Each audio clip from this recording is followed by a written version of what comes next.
जी के श्री प्रकट चरणों में, श्री सजल चरणों में नमन वंदन। हमने यहाँ इस दिव्य तीर्थ में साक्षी मानते हुए 9 दिवसीय तन शुद्धि, मन शुद्धि, आत्म पुष्टि की संजीवनी साधना का यह अंतिम और पूर्णाहुति का दिवस है, 9वीं का दिवस है। और इस पावन यज्ञशाला में बैठ करके हमने प्रतिदिन यज्ञ किया है। इदम नमः का भाव रखते हुए सभी देवी देवताओं को हमने पुष्ट करने का भाव किया, स्वाहा किया। आज भी अग्नि स्थापन से पूर्व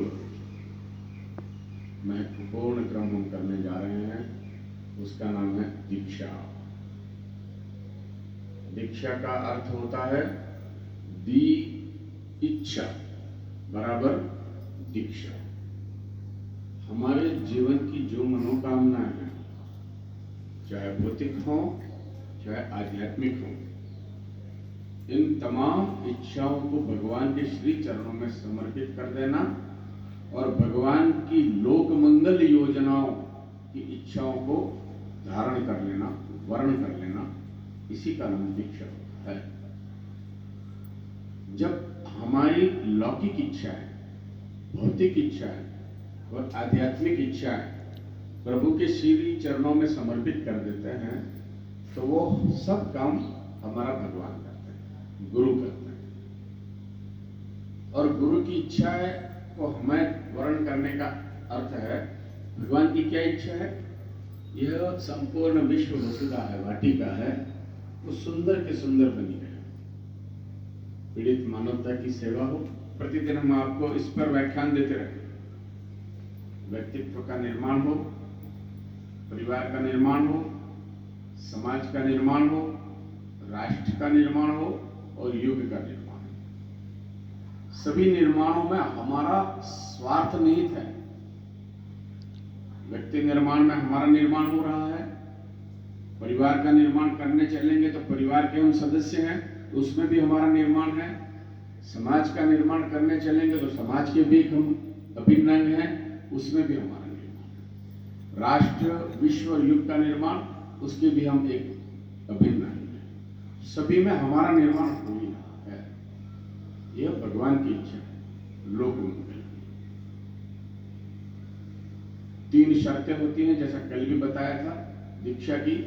तो बड़ी बड़ी पालनाएं नहीं होती हैं, बड़े बड़े प्रतिबंध नहीं है दीक्षा के।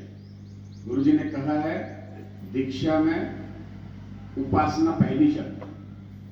भगवान के पास प्रतिदिन जितना भी समय सामर्थ्य हो, भगवान के पास बैठना, भगवान के गुणों को धारण करना, यह उपासना पहली अनिवार्यता है, शर्त है। दूसरा साधना, अपने शरीर को साध लेना, शरीर की तमाम इंद्रियों को अपने वशीभूत कर लेना। और तीसरा आराधना, लोक मंगल के लिए निकल पड़ना। जो भी हमारे संपर्क में है उन्हें गायत्री और यज्ञ के विषय में चर्चा करें। इसके निमित्त समयदान करना पड़ता है।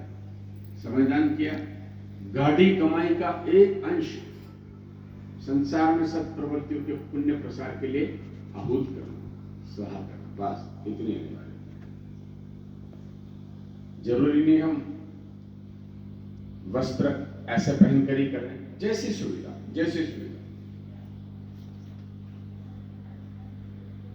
कभी सफर में हो,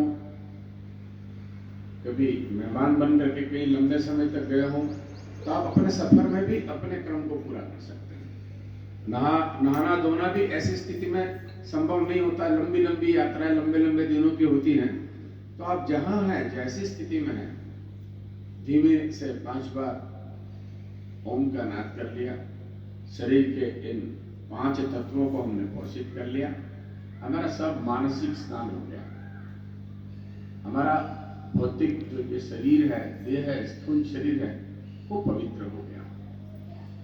और 5 मिनट, 10 मिनट, 15 मिनट उस परमात्मा के यानी 24 अक्षरों का हमने मन ही मन स्मरण उस भाव से कर लिया। हे प्रभु, हमारी मति को सदैव सन्मार्ग की ओर आप प्रेरित करें, जिससे हमारा कर्म श्रेष्ठ हो, हमारा कर्म ब्रह्म कर्म हो, ब्राह्मण का कर्म हो। एक दिन भी शायद हमने आपको बताया था